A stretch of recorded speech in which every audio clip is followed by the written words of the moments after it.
there are times when I feel stressed out and anxious, feel it in my stomach. Are there any foods that are soothing and would help? Well, obviously a chocolate brownie, Vera, is going to help.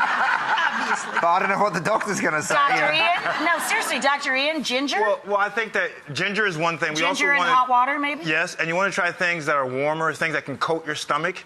Okay, so even like warm milk, something that's warm is going to coat your stomach.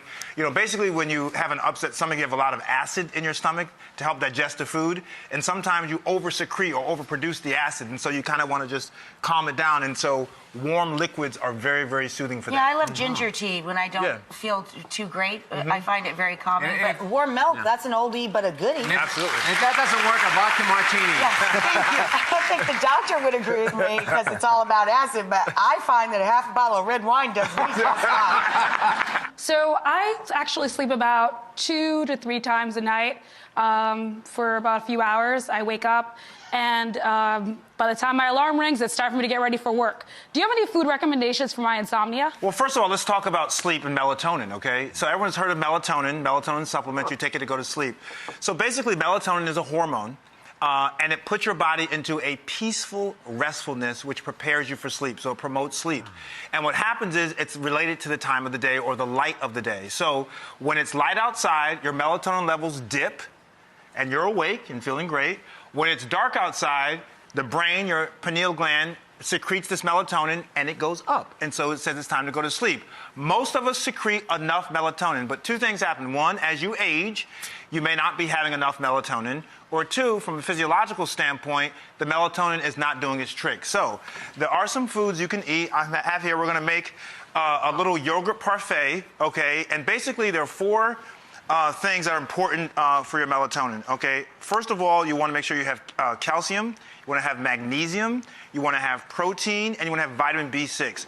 All these things are in foods that help either make melatonin or they make serotonin, which is a neurotransmitter that comes before the melatonin. The almonds and walnuts actually have melatonin themselves in there. We're going to make a nice little yogurt parfait, just some nice Greek yogurt, plain yogurt, okay?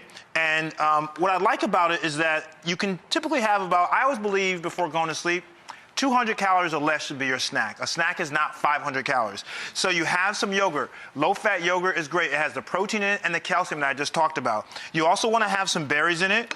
We talked before about antioxidants that you find, for example, in tomatoes. Well, there's also antioxidants in berries, which are very important. Also, bananas. Bananas are great. I love bananas, by the way. Your bananas have the magnesium in them and a little bit of granola. Remember, granola can be high in calories. I was just going to say, you just went over your 200 calorie limit there, buddy. You know, so all for TV. So anyway, and in the granola you have, you know, your protein in there. And so what's great about this is it's simple, it's easy, it has a nice crunch, okay, which I think is also great for a snack. Suppresses your appetite also, crunch does. We don't know why, but a crunchy snack will suppress your appetite.